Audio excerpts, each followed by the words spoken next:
Të dashur dëgjues të Radio Maris, ju ftojmë të ndiqni emisionin Lexo Biblën me ne, me komentim biblik nga Don Simo, pikpamje katolike.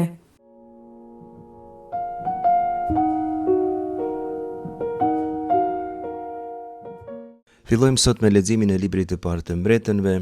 Do të lexojmë sot pjesë prej ciklit të Salomonit, kapitujt 1 deri 11 të librit të parë të mbretërve. Leximin e tekstit do ta bëj Gabriela Popović nga famullia e Shëngjergjit në Ulqin, kurse katekezën për herë të parë tek Lexo Biblën me ne, Nikola Nik Hasanaj prej tek Kisha Shënkollit në Shkodër.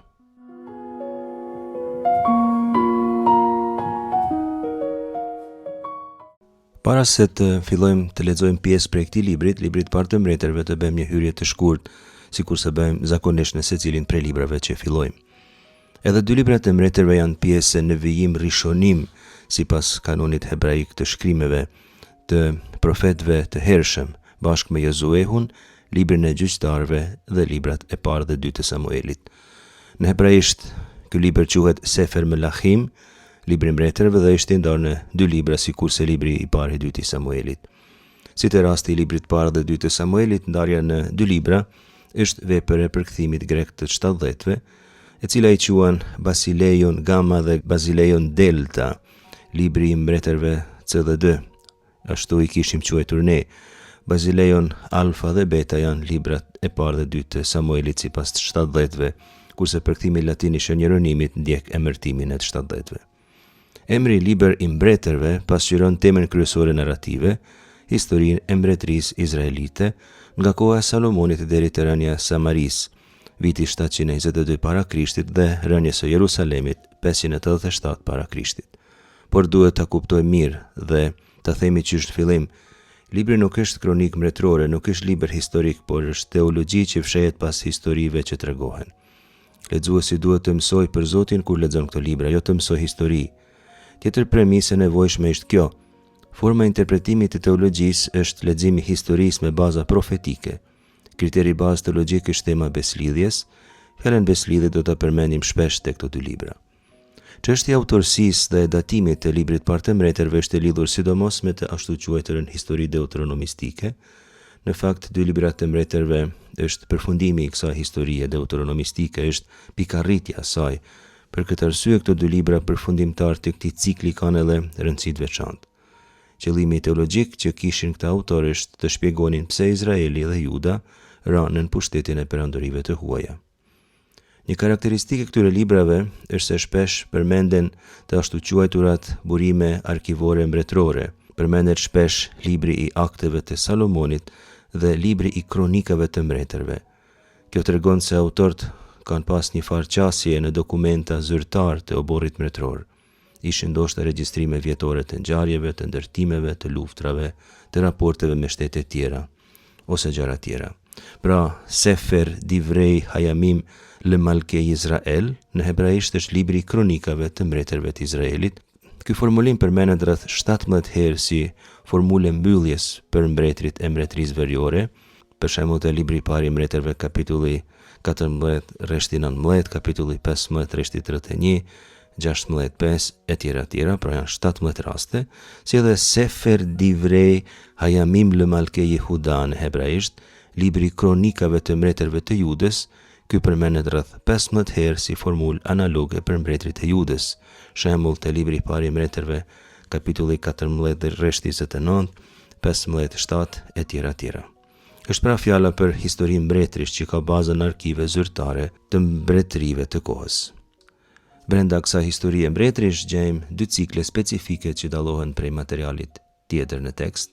Është cikli i Elis, Eliahu në hebraisht, pra të libri i parë i mbretërve, kapitulli 17 deri 19 dhe kapitulli 21, gjithashtu edhe te libri i dytë i mbretërve, kapitulli 1 deri 2, dhe cikli i Elizeut, Elisha në hebraisht, e gjejmë te libri i parë i mbretërve, kapitulli 19 rreshtat 19 deri në 21, si edhe te libri i dytë i mbretërve, kapitulli 2 deri në 13.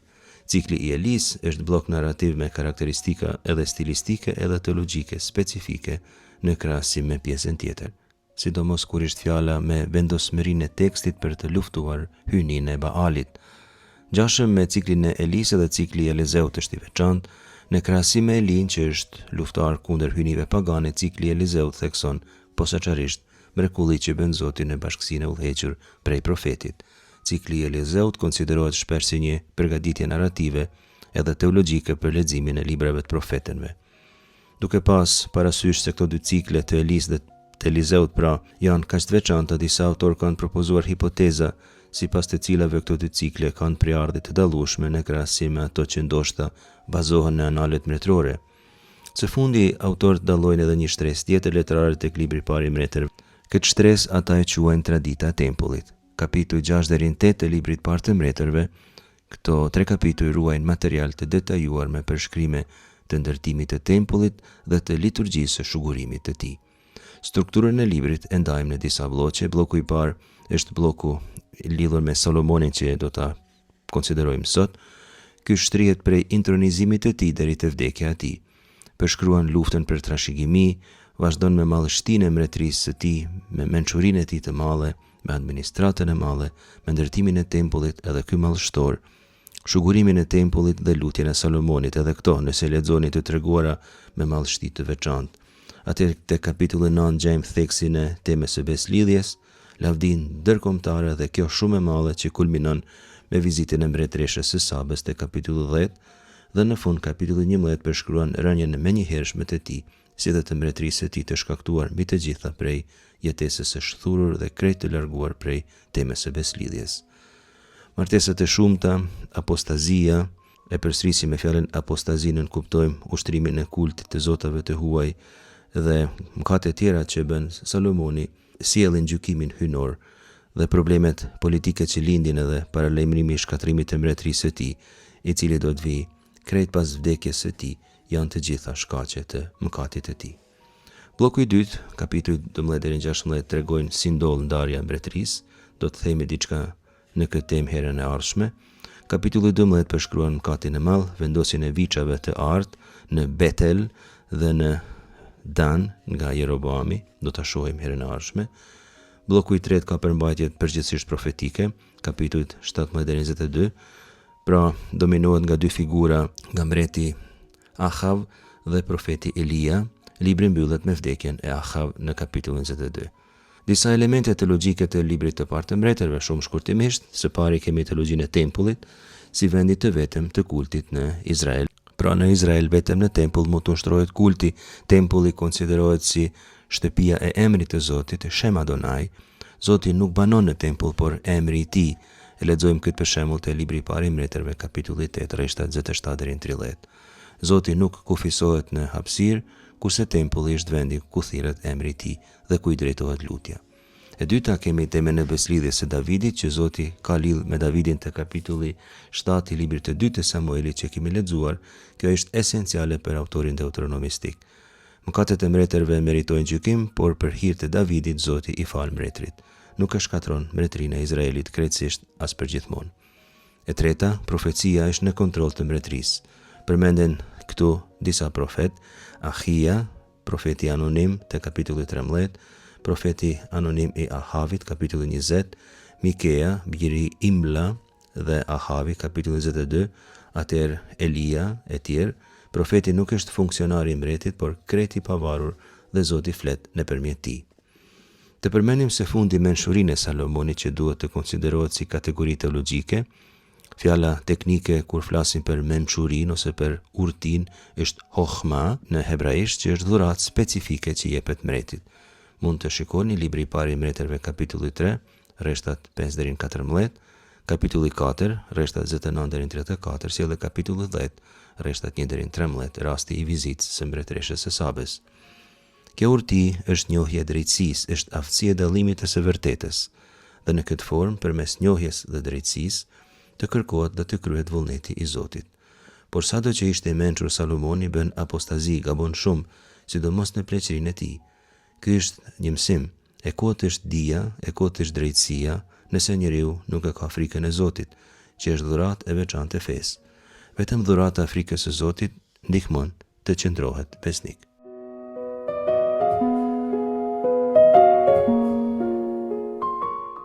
Prej librit të parë të mbretërve, kapitulli 3, rreshtat 16 deri 22. Pastaj erdhen 2 lavire dhe qëndruan para tij. Njëra prej tyre tha: "Me leje, im zot, unë e kjo grua jetonim në të njëjtën shtëpi. Mua më lindi fëmia pranë saj në shtëpi. Të tretën ditë, pasi më lindi fëmia, lindi dhe kjo. Ishim së bashku dhe askush tjetër nuk ishte me ne në dhomë, përveç ne të dyjave. Një natë, kësaj i vdiq fëmia, sepse kishte rënë mbi të derisa po flinte. Kjo u çua në pellë të natës, pa zhurmë, e mori djalin tim nga xhiri im, i shërbëtores sate ndërsa isha fjetur dhe e uri pranë vetes. Kurse djalin e vet që kishte vdekur, e vendosi në xhirin tim. Kur u ngrita në mëngjes për t'i dhënë fëmijës zi, parq se ishte i vdekur. Por kur e shikova me kujdes, në dritë të qartë, parë se si ishte fëmia që kisha lindur unë. Gruaja tjetër u përgjigj: "S'është e vërtetë. Djali im është gjallë, kurse djali yt ka vdekur." Kurse ajo tjetra thoshte: "Po gënjen. Djali yt ka vdekur, kurse imi është gjallë." Dhe kështu grindeshin para mbretit.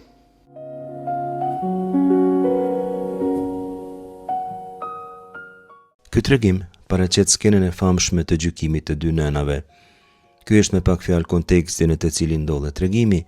Salomoni kishte parë një ëndër në Gibeon, pra, ku Zoti kishte ofruar çka të donte dhe Salomoni kishte kërkuar lev shomea në hebraisht, një zemër që dëgjon fjalë për fjalë.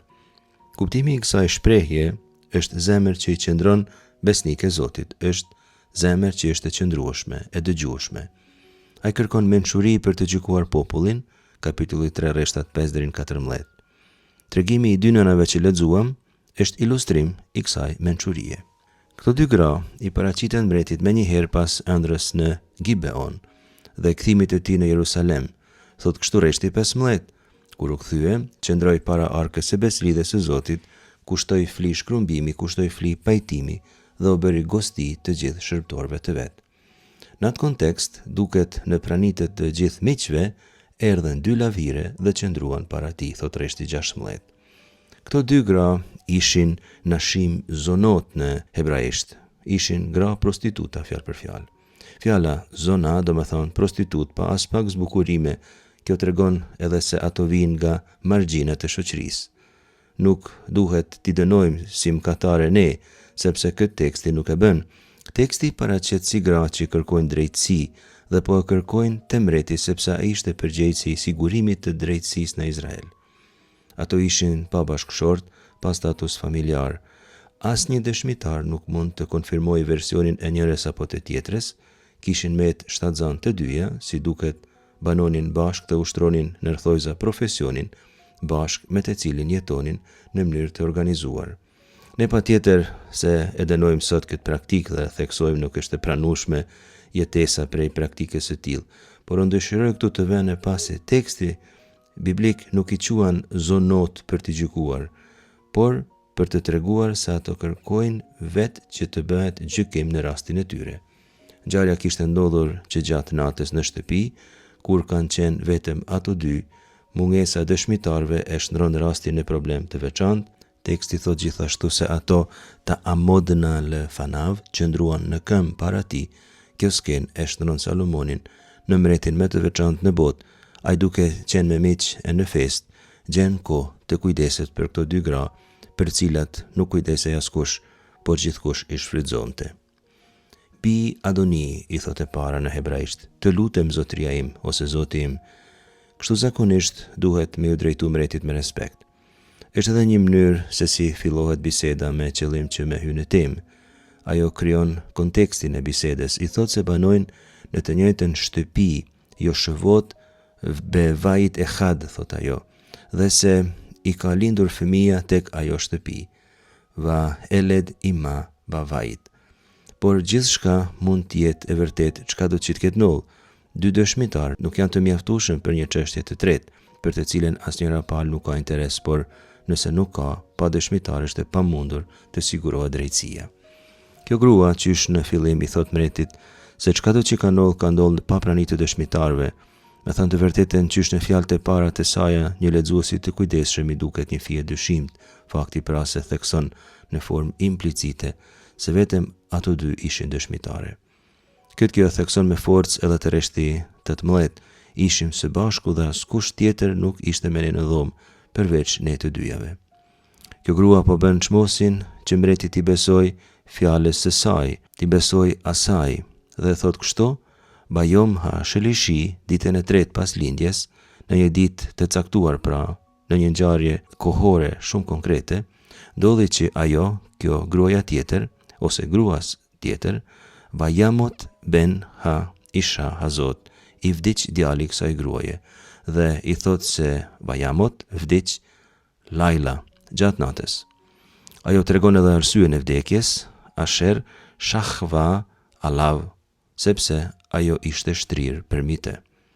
Sugjerimi i kësaj gruaje është pra se duke fjetur nëna, kishte zënë fëmijën e vogël me trupin e vet.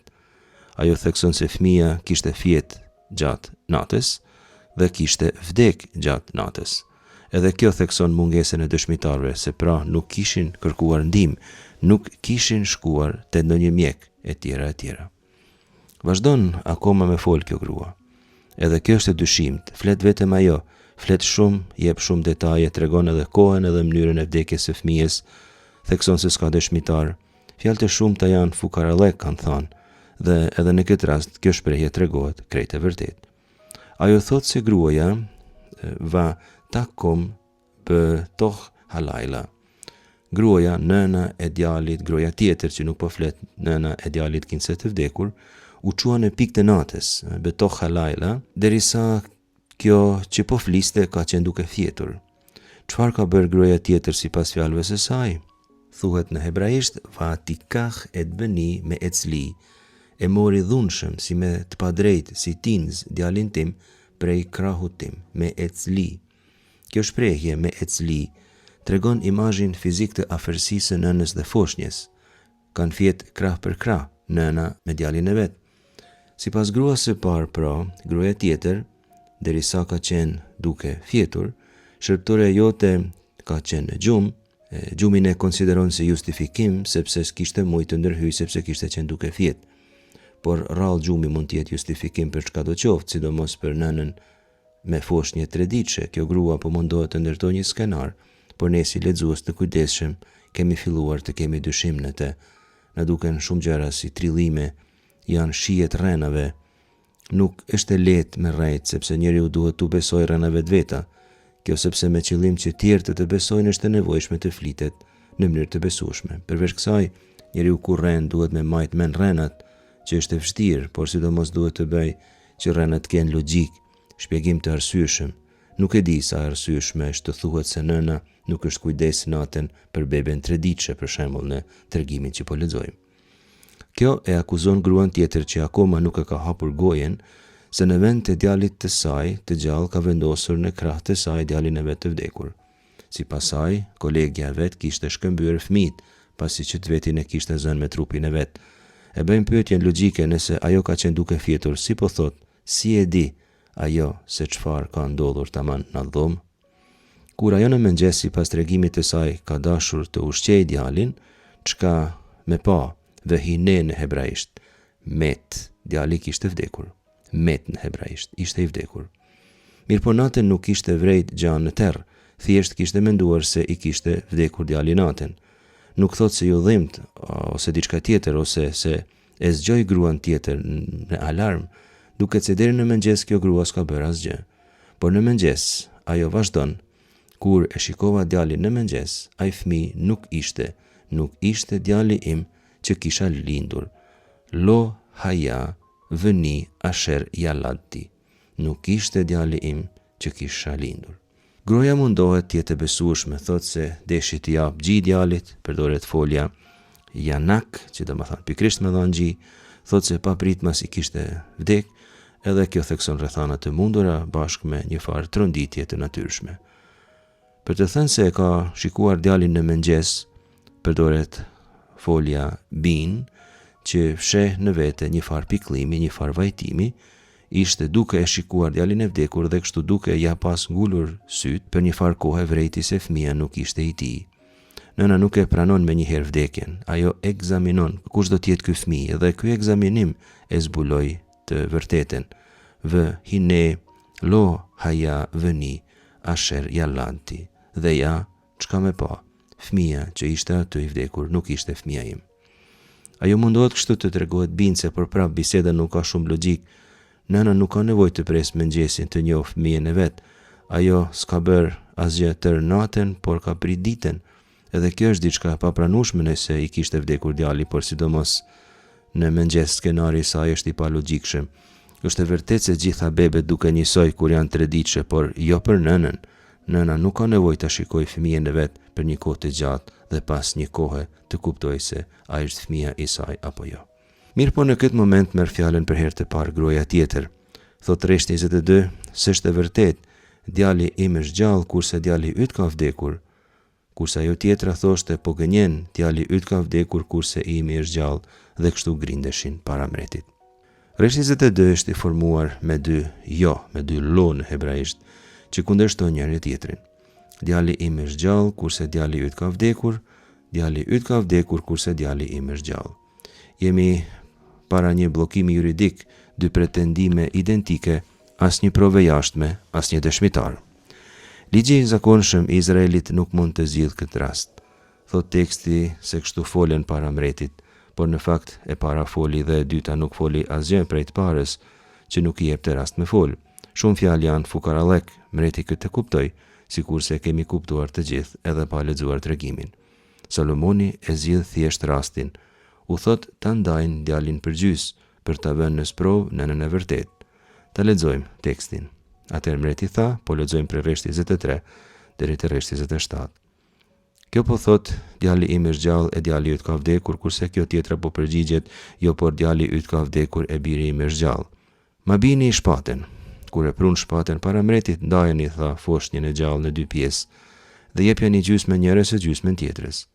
Por se gruaja djalit të cilës ishte gjallë, sepse e therin zemër për djalin e vet, i tha mretit, po t'lutem zotri, jepjani asaj foshnjën e gjallë dhe mos e vrisni. Përkundrazi, ajo tjetra thoshte as mua as kësaj, le të ndahet. Atëherë mreti u përgjigj e tha, jepjani kësaj foshnjën e gjallë e mos të vritet, kjo është nëna e saj. Tani tregimi nuk thot a ishte nëna e para apo e dyta, por logjika e nisur prej bisedave një fije të palogjikshme të parës tregon se nëna duhet të ketë qenë e dyta. Por duhet thënë edhe se qëllimi i këtij tregimi nuk është të përcaktoj identitetin e nënës së vërtet, por urtinë e Salomonit, që identifikon nënën e vërtet, atë që tregon dashuri për djalin edhe me kusht që ta humb atë.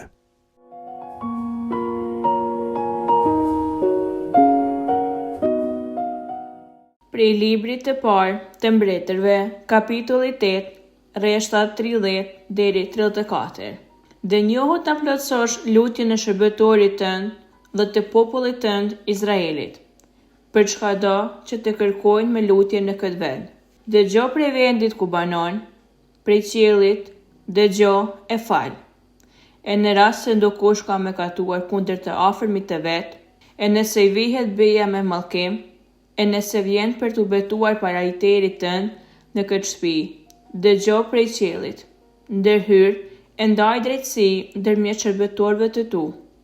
Dënoje të mbrashtin, kështu që sjellja tij e keqe të bjerë mbi kokën e tij, kurse shpallat e pafajshëm të pafajshmi dhe shpërbleje sipas drejtësisë së tij. E kur Izraeli, populli yt, do të jetë mundur prej armikut, sepse do të ketë mëkatuar kundër teje, në qoftë se kthehen nga ti, në qoftë se jep lavdi emrit tënd, nëse të lutet e kërkon ndihmën tënde në këtë shtëpi, ti vështroje prej qiellit. Fale mëkatin e popullit tënd Izraelit, e ktheje në vendin që o ke ulluruar etërve të tyre.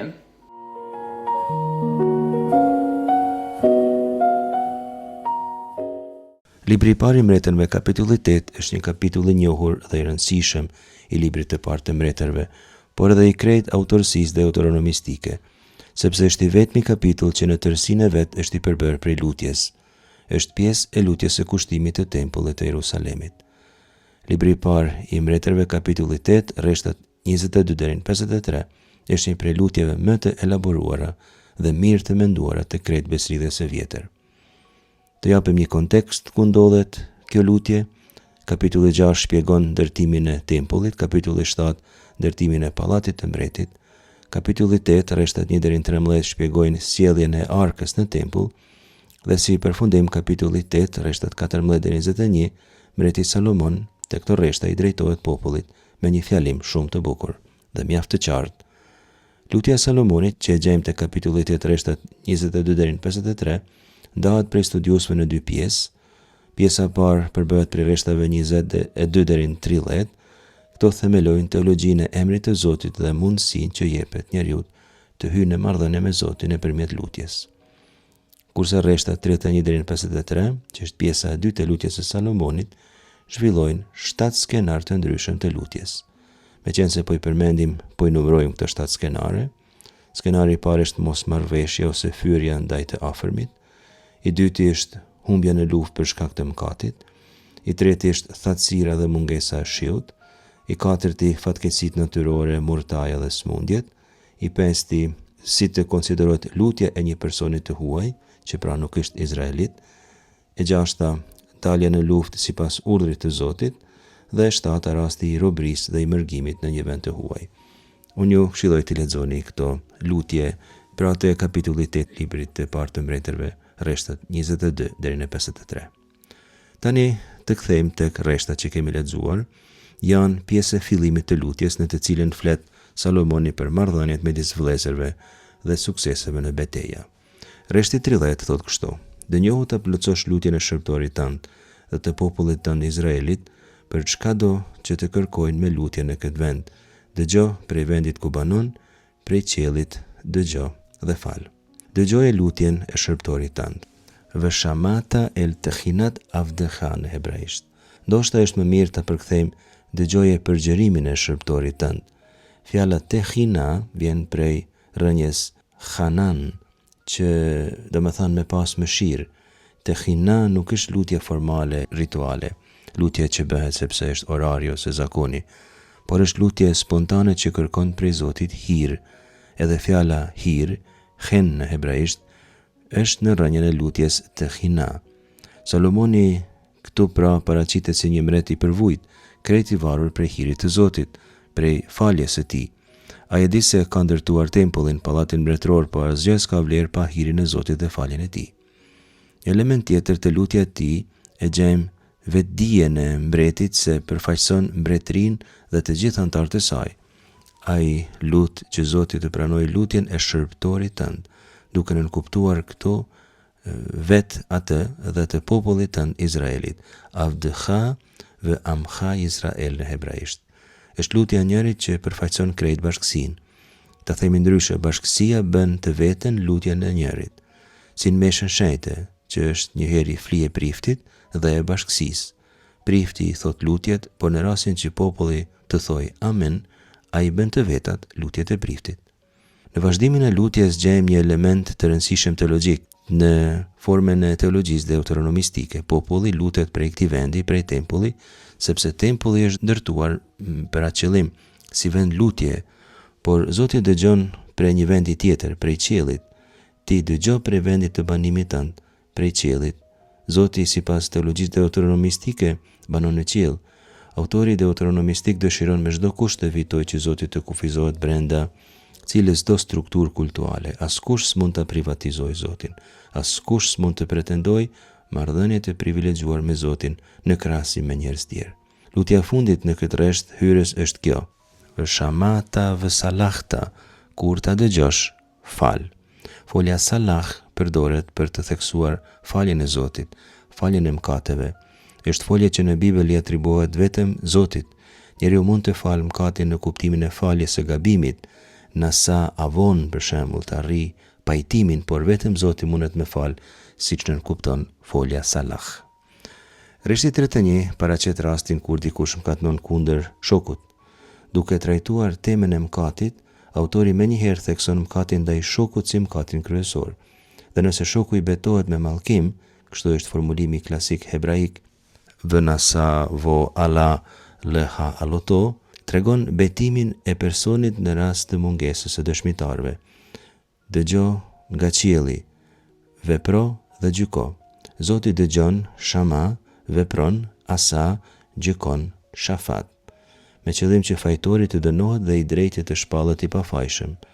Edhe këtu pra gjejmë temën që gjetëm te kapitulli 3, mungesa e dëshmitarëve. Kush sjell drejtësi në mungesën e dëshmitarëve?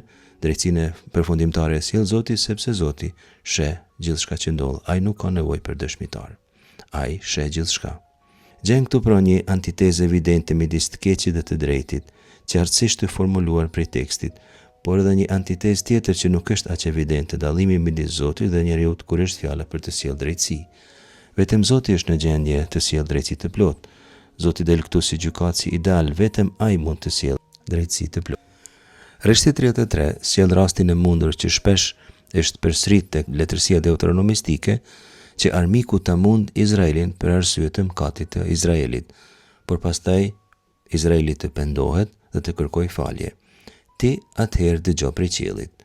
Lutja këtu është që Zoti të ketë mëshirë, por vetëm kur populli të pendohet dhe të kërkoj falje. Në hebraisht gjejmë këtë formulim: vë salahta lë khatat amcha Izrael. Fale mëkatin e popullit të Izraelit. Fjala teknike hebraike për të thirrur mëkatin është khatat. Folja me mëkatnu është khata. Fjala khata përshkruan mëkatin që bëhet atëherë kur thehet beslidhja. Mëkatin khatat, sikurse kemi thënë, vetëm Zoti e fal, vetëm ai kryen salah. Edhe në këtë kuptim Zoti është gjykatësi ideal. Së fundi, si pjesë përbërëse të faljes së Zotit, kemi elementin e kthimit të popullit në tokën që Zoti ua ka dhënë etërve të tyre. Në rastin e pendimit, pra Zoti nuk e mban dënimin për jetë, por i rri besnik premtimit që i ka dhënë popullit. Si përmbledhje, së pari nga ana teologjike, ky kapitull është shumë i rëndësishëm sepse thekson qartësisht teologjinë që kemi quajtur teologjia e emrit të Zotit. Nuk është i vetmi tek tregimi deuteronomistik këtu, por këtu qartësisht theksohet se Zoti banon në qiell. Ai dëgjon nga qielli, ai prej atje sjell drejtësi. Kjo nuk thekson distancë të njeriu prej tij, distancë asisoj që njeriu të mos jetë në gjendje të hyjë në raport me të. Përkundrazi, kjo thekson se njeriu sado që të mundohet, nuk mund ta manipulojë Zotin, nuk mund të pretendojë se ka me Zotin marrëdhënie të privilegjuar në krahasim me njerëz tjerë. Përfshihet në këtë grup edhe mreti. Zoti është në të njëjtën kohë i pranishëm, por edhe në distancë. Ai i afrohet njeriu me mirësinë e tij kur ky pendohet dhe i lutet, por jo asesi pse e meriton ose pse trajton të njërin prej njerëzve në mënyrë më të privilegjuar se ndonjë tjetër. Kështu do ta interpretojmë edhe thënien Ati ynë që je në qiell, që na mëson Jezusi tek lutja Ati ynë. Zoti është në qiell, kjo nuk do të thotë se Zoti nuk është në tokë, por Zoti që është në qiell prej atje sheh, gjykon dhe me dashurinë e tij bekon njeriu.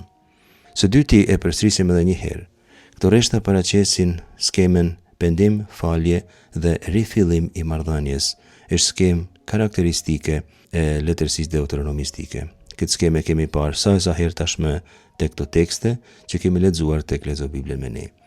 Pranimi i Zotit pra nuk është automatik, varet nga kthimi i vërtet i zemrës dhe tek falja e Zotit.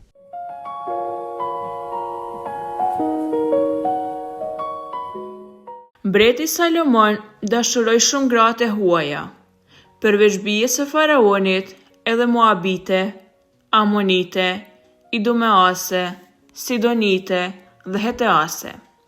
Bija popujsh për të cilat u tha Zoti bijve të Izraelit: mos hyni tek ato, as prej tyre të mos hyjnë te bijat tuaja, sepse s'ka dyshim që do t'i kthejnë zemrat tuaja t'i ndiqni zotat e tyre. Me të tilla u lidh Salomoni me dashuri. Kishte 700 gra, pothuajse mbretëresha e 300 shemra. Gratë ja prishën zemrën. Dhe kur Salomoni u plak, gratë e tija ja prishën zemrën, e ndoqi hynit e huaja, dhe zemra ti nuk i përkiste më plotësisht Zotit hyjt e tij, sikurse zemra Davidit, babait e tij. Salomoni ndiste Astarten, hyneshën e Sidonëve e Melkomin, illullin e Amonëve. Kështu, Salomoni bëri çka nuk i pëlqente Zotit dhe nuk i qe besnik Zotit, sikurse që Davidi, babai i tij. Atëherë, Salomoni ndërtoi një lartësi Kamosit, illit të Moabitëve, në malin që është përballë Jeruzalemit, dhe Melkomit, illit të bijve të Amonit. Kështu bëri dhe për të gjitha gratë e veta të huaja, të cilat u kushtonin kem dhe fli hyjnive të veta.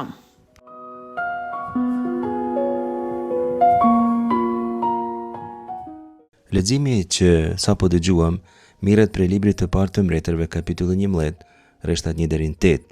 Është pjesë e kapitullit të fundit që libri i parë i Mbretërve i përkushton Salomonit. Konteksti letrar përshkruan kulmin e madhështisë së Salomonit. Mjafton të shikojmë kapitullin 10, por edhe kapitujt tjerë theksojnë me këtë madhështi.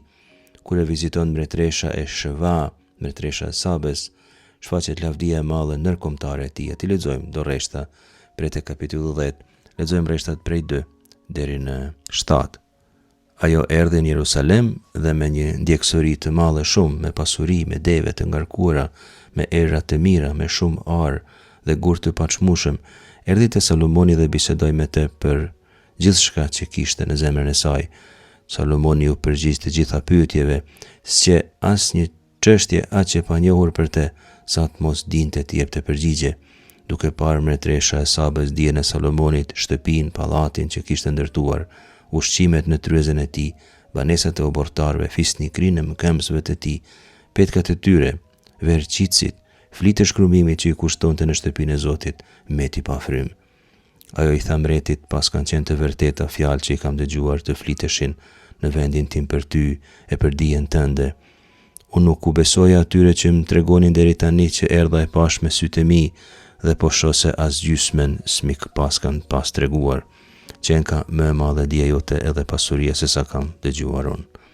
Lexojmë edhe disa elemente tjera madhështie tek rreshtat 12 deri në 18. Me dru rëshinore mbreti punoi parmakt për shtëpinë e Zotit, për pallatin mbretëror, si dhe lira e cetra për këngëtar. Kur më nuk u sollën aq dru rëshinore, as nuk u pa deri tani. Mbreti Salomoni i dha mbretëreshës së Sabes sa dëshironte dhe kishte kërkuar, përveç sa i kishte dhënë si dhuratë mbretërore. Atëra ajo u kthye e shkoi në vendin e vet bashkë me shërbëtorët e vet. Pesha e arit që i vinte çdo vit Salomonit ishte 666 talenta ari, pa llogaritur sa i vinte nga taksat e nënshtetasve, nga shitjet e tregtarëve, nga mbretërit arabistë dhe nga prisit e vendit. Mbreti Salomon punoi 200 shqyta ari të kulluar, për secilin shqyt i shkonte nga 600 cikla ar. Punoi edhe 300 shqyta të vegjël ari të kulluar, për secilin prej tyre duheshin 3 mina ar. Këta shqyta mbreti i vendosi në pallatin e quajtur Pylli i Libanit. Mbreti Salomon punoi edhe një front të madh fildishi dhe e veshi me ar të pastër, etj. Ky mbret në kulmin e pushtetit të tij, pra, duket të ishte tërhequr prej egzuberancës, prej luksit të tepruar. Kapitulli 11, prej të cilit lexuam, bie në kontrast me kapitullin 10. Këtu mbreti vazhdon me egzuberancë, por në thyrjen e beslidhjes. Ai e thën beslidhjen në mënyrë egzuberante, tepron në thyrjen e beslidhjes. Shumë është rritur Salomoni në luks, por sa më shumë që është rritur njeriu nëse rrezohet, aq më shumë vritet.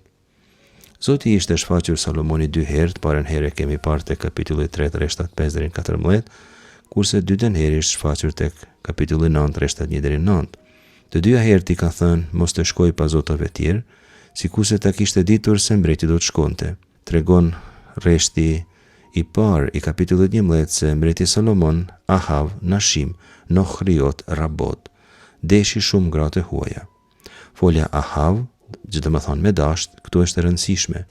Këtë fjalë kemi takuar edhe herë tjera, pra folja Ahav do të thonë me dasht, por Levitiku 19:18 thotë se duhet me dasht të afërmin por si vetveten, ose ligji për trirë kapitulli 6 rreshti 5 thotë se duhet me dash Zotin me gjithë zemër, me gjithë shpirt, me gjithë fuqinë tënde. Lajmi se Salomoni deshi shumë gratë e huaja është i pabesueshëm dhe mjaft grotesk, është thellësisht qesharak dhe i dënueshëm. Jepet përshtypja se mbreti nuk është krejt mirë me mend dhe në fakt një ide të tillë e jep edhe vetë teksti, thot reshti 4 se kjo i ndodh kur plaket. Paraqiten këto tendencat e tija si fiksime të pleqërisë. Lajmi se deshi shumë gra të huaja është i pabesueshëm. Ligji për Trir kapitulli 17, rreshti 17 parasheh kështu: të mos ketë shumë gra, që të mos e lëshoj rrugën zemra e tij, është fjala për mbretin, po ashtu të mos ketë as argjend për së tepërmi, rregullore që Salomoni i injoron krejtësisht. Fakti se ai deshti vajzën e faraonit, Bat Paro, edhe nuk është problematik sepse ajo ishte një martesë diplomatike deri diku e pranueshme. Ishte një ajo gru, nuk ishte shumë. Këto tjerat janë shumë dhe janë prej Kamos, Moabite, Amonite, Edomite, Sidonite, Hitite. Sipas Zanafila kapitulli 19, rreshtat 37-38, Moabi dhe Amoni janë pasardhës të Lotit. Edom është pasardhësi i Ezaut. Sidon dhe Het janë popullatët e Kanaanit. Ligji për Trir kapitulli 3, rreshtat 3-4 parashet që po lexojmë: mos lidh me ta martesë, vajzë tënden mos u jep bijve të tyre dhe vajzë të tyre mos merr për djalin tënd, sepse ajo do ta ngashnjej djalin tënd të mos më ndjek mua, por të shërbej hyjnive të huaja, e atëherë do të ndizet flak zemrimi i Zotit kundër jush dhe shpejt do të qes fare. Edhe këtë rregullore Salomoni e injoroi krejtësisht, pikrisht me ato gra që Zoti ka thënë mos me u lidh martesë, Bahem, Davak, Shlomo, Lë Ahava. Pikrisht me to u bashkua Salomoni në dashuri. Folja Davak do më thonë me u bashku, me u kap, me u ngjit, e kemi takuar edhe herëve tjera, kemi lexuar për shembull tek Zanafila 2:24, ku thot për këtë arsye njeriu do ta lërë të atin dhe të emën e vet dhe do të jetojë bashkë me gruan e vet dhe do të bëhen një trup i vetëm. Këtu përdoret folja Davak. Burri bashkohet me gruan e vet. Edhe te ligji për Trir kapitulli 10 rreshti 20 lexojmë: druje Zotin hyjin tënë dhe ati shërbej, qëndroj besnik dhe në emrin e tij përbetohu. Edhe këtu përdoret folja Davak, me u bashku me Zotin. Salomoni njitet, sikur se thot Zoti, por jo për Zotin, jo siç e ka par ai, por për një numër shumë të madh grash të huaja, 700 princesha dhe 300 konkubina. Këto numra janë patjetër hiperbole, janë simbolet e tepriles absolute. Këto ja kanë kthyer zemrën në drejtim të gabuar. Zemra, lev në hebraisht, e kemi thënë, është fjala që përshkruan orientimin moral dhe teologjik të njeriut. Davidi kishte qenë njeri sipas zemrës së Zotit, libri i parë i Samuelit kapitulli 13, rreshti 14, kurse këtu Salomoni përshkruhet si mbret sipas zemrave të zotave të grave të tija. Këtë thekson rreshti 4 se Salomoni nuk ka krahasim me Davidin. Rreshti 5 thekson devijimet tjera të Salomonit. Salomoni shkoi pas Ashtarte dhe perëndeshës së Sidonitëve dhe Milkomit, idhullit të neveritshëm të Amonitëve. Ecje pas hyjnive tjera tek letërsia deuteronomistike është shenjë e apostazisë, e thyerjes së urdhrimit të parë. Kjo shprehje frazeologjike, Vajelech Ahare, eci pas Elohim Acherim, zotave tjerë dënohet tek ligji për Trir, për shembull kapitulli 4 rreshti 3, 6, 14, 8, 19 e tjerë. Tani ne nuk po shpjegojmë kush ishin këto hyjni Ashtarte dhe Milkom, sepse i kemi shpjeguar herë tjera, por fakti është se Salomoni bëri të keqen në sytë e Zotit dhe nuk ndoqi plotësisht Zotin sikurse Davidi baba i tij. Davidi ishte larguar shumë herë nga beslidhja, kemi thënë, por ishte penduar gjithmonë. Salomoni nuk pendohet asnjëherë. Rreshtat 7-8 tregojnë se në malin përballë Jerusalemit Salomoni ndërtoi shenjtrore këtyre zotave pagan. Ai që kishte ndërtuar tempullin tani ndërton shenjtrore konkurrente të tempullit. Theksi se këtu bëri për të bërë gratë huaja, edhe pse bëri për të gjitha gratë huaja, tregon se Salomoni në pleqëri sistematizoi adhurimin e hyjnive të huaja si politikë mbretërore. Tani ai personifikon mbretërinë, por në një kuptim shumë negativ. Këtu mkati arrin kulmin e vet. Këtu Zoti vendos ta dënoi Izraelin. Dënimi konsiston në ndarjen në dy të mbretërisë, në ndarjen përgjys, në mbretërinë e veriut dhe në mbretërinë e jugut. Por për këtë do të flasim me gjatë herën e ardhshme. Çfarë ka ndodhur me Salomonin në pleqërinë e tij? Së pari nuk ka urti pa hirin e Zotit, pa frikën e Zotit. E kemi thënë dhe e përsërisim. Ai ishte lutur për lev shomea, për një zemër që dëgjon, po njeriu mund të ndërtoj tempuj, të gjykoj çështje të ndërlikuara, të organizoj suksesshëm mbretëri të mëdha e organizime diplomatike, por frika e Zotit është fillimi i urtisë, e kemi thënë. Shumë kot është njeriu i aftë nëse nuk e ka frikën e Zotit. Dhe me këtë term frikë e Zotit, me këtë shprehje ne kuptojmë besimin e thellë e të plotë në Zotin. Besimin sa më të pastër në Zotin. Së dyti, gabimin e Salomonit do të bëjnë shumica e mbretërve të Izraelit, do të shohim. Të gjithë do të bëjnë apostazi dhe gati të gjithë, duke u larguar progresivisht prej Zotit, ecin pas zotave tjerë, sidomos pas idhujve. Do të kthejmë te kjo temë edhe herëve tjera. Së treti, zemra është vendi i vendimeve për Zotin. Kjo ka një domethënie të rëndësishme teologjike. Tek libri i parë i mbretërve, kapitulli 11, emri zemër përmendet 4 herë. Tek rreshti 2, i 3, i 4 dhe i 9. Zemra e Salomonit fillimisht i ka përka Zotit, pastaj hynive të grave të tija. Duhet të kemi kujdes sepse e di mirë prej përvojës son personale se zemra jon nuk është gjithmonë e qëndrueshme, bile mund të themi ndoshta se zemra jon nuk është as pak e qëndrueshme dhe mund të bëhet e qëndrueshme vetëm me ndihmën e Zotit, vetëm nëse ajo mbushet me urtinë e tij, vetëm nëse jemi plot me frikën e tij.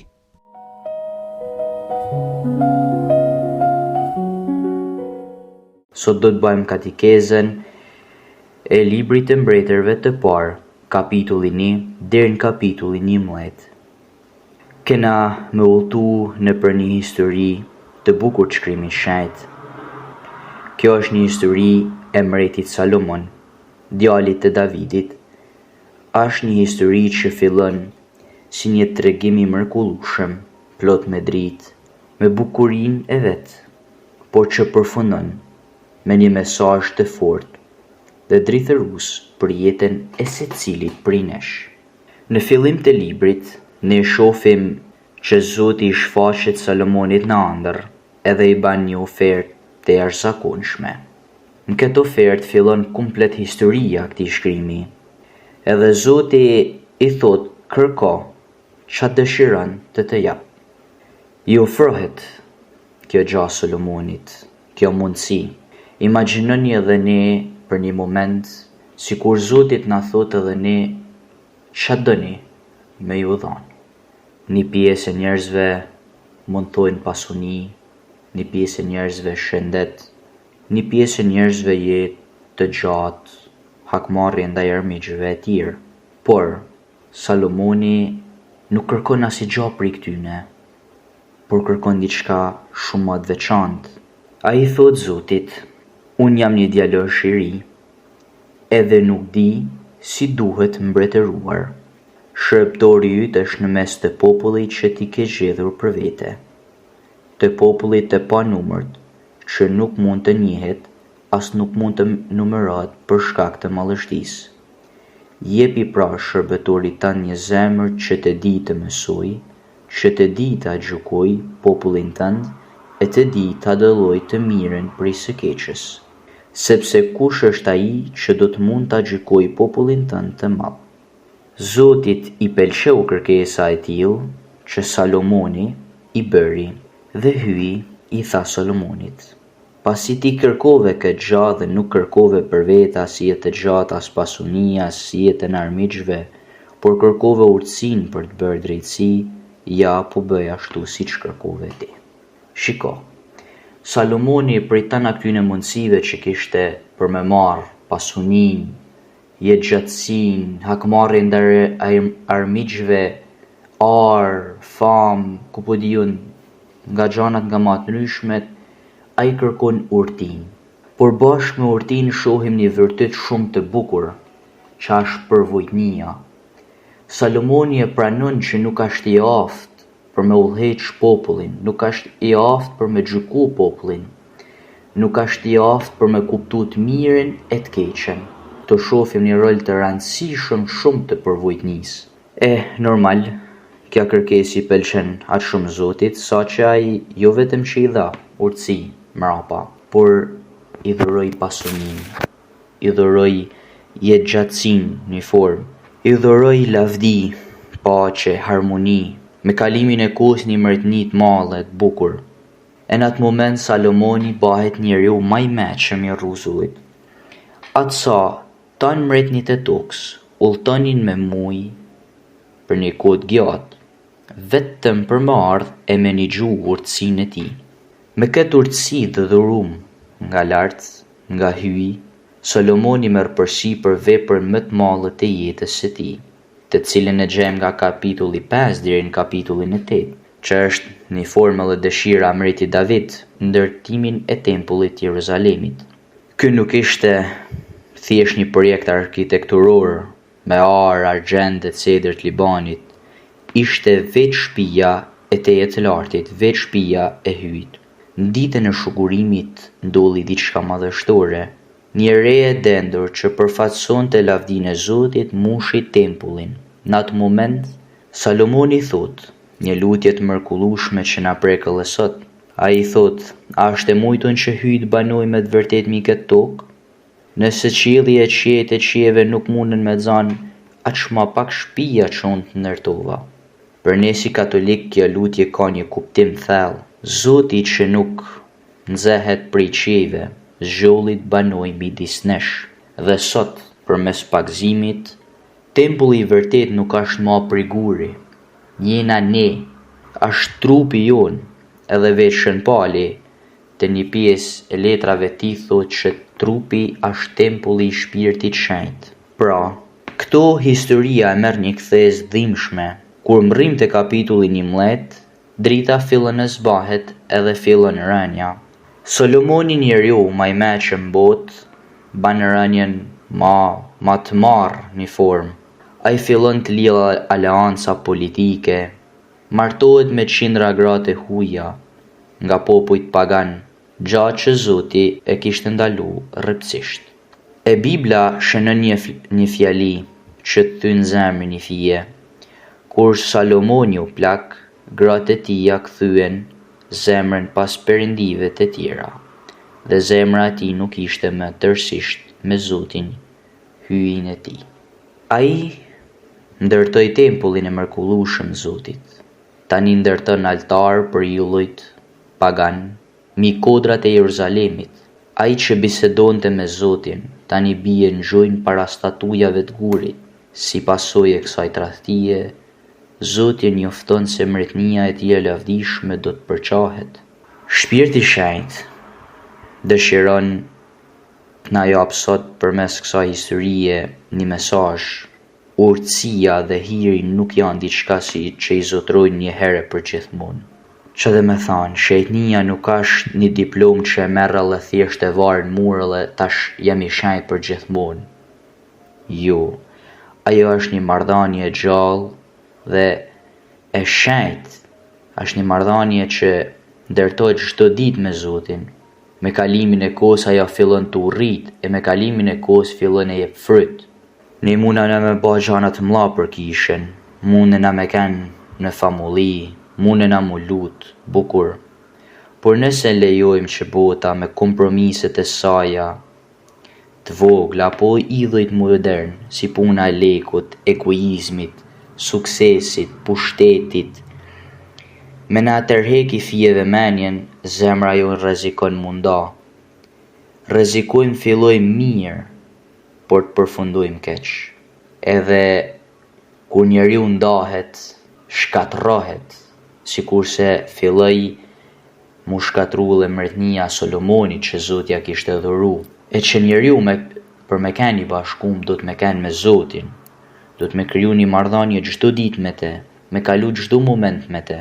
Pra sot të kuptojmë që pa Zotin njeriu nuk mund me kenë i bashkum. Mundet me përfunu në humnerat më të errta, pavarësisht se ne mund të dina, pavarësisht se ne mund të jena të mëshëm, por prap pa Zotin jena të kotë. Edhe Solomoni kishte mençuri, ishte jaftë, por me kalimin e kohës, dëshirat e botës, mos përvojtnia që kishte në fillim, për me neja të Zoti, mi kërku ndihmë Zotit, me bashkëbisedu me te, me pas një marrëdhënie sinqertë, me hyin, rrezikoj me pas një marrëdhënie me Zotat rrënjshëm, që në fund ne e shikuam mirë se si përfunon Solomoni, fillon e përçat mbretënia e tij, e gjithçka ike përfunon në errësinë. E pra, të munojna që zemra jonë mos tjetë nda me kurrë, me i përkit Zotit, prej ditës tonë, prej në fillimin e ditës tonë, e deri në frymëmarrjen e fundit.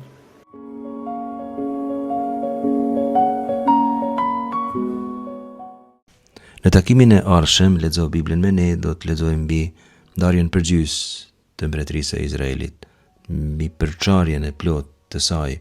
Do të lexojmë pra pjesë prej librit të parë të mbretërve, kapitulli 12 deri në 16. Nëse doni lexoni të shtëpia se do t'i kuptoni më mirë.